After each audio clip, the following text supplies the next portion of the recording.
پاک ہے وہ ذات جس نے سیر کرے اپنے لجپال نبی کو، جس کی خاطر کائنات بنائی، جس کی خاطر جہان بنایا، جس کی خاطر زمین بنائی، جس کی خاطر آسمان کی بلندیاں بنائی۔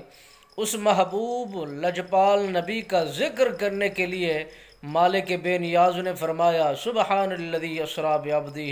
لیلا من المسجد الحرام الی المسجد الاقصی الذی بارکنا حولہ لنریہ من آیاتنا انہ هو السمیع البصیر۔ مالک بے نیاز نے سبحان کا لفظ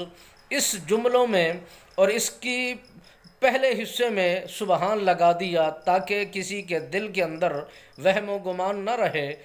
کسی کے دل کے اندر شک و شبہات نہ رہے کہ کس بات کا، کس چیز کا ذکر کیا جا رہا ہے۔ رب العالمین نے فرمایا میں ہر عیب سے، ہر کمزوری سے، ہر کوتاہی سے، ہر نقص سے میں پاک ہوں،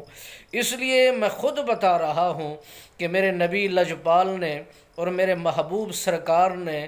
سفر کیا لامکانوں کا، تھوڑے سے حصے میں، تھوڑی سی گھڑی میں اتنا طویل سفر فرمایا ہے، اتنا طویل بڑی سیر فرمائی ہے۔ یہ دنیا کا دستور ہے، جب ہم سیر کرتے ہیں دن کے محتاج ہیں اور روشنی کے محتاج ہیں، زمانے کے محتاج ہیں، سیر جاگتے ہوئے کی جاتی ہے اور سفر سوتے ہوئے بھی ہو جاتا ہے، مگر میرے لجپال نبی سرکار نے فرمایا میرے مالک بے نیاز نے مجھے ایسا سفر فرمایا۔ ہر کسی کا سفر، ہر کسی کی سیر اور سفر میں فرق ہے۔ میرے نبی سرکار فرماتے ہیں میرے سفر چھوٹے چھوٹے تھے، میری سیر بہت بڑی تھی، اور میری سیر کے لیے لائٹ کی محتاج نہیں تھی،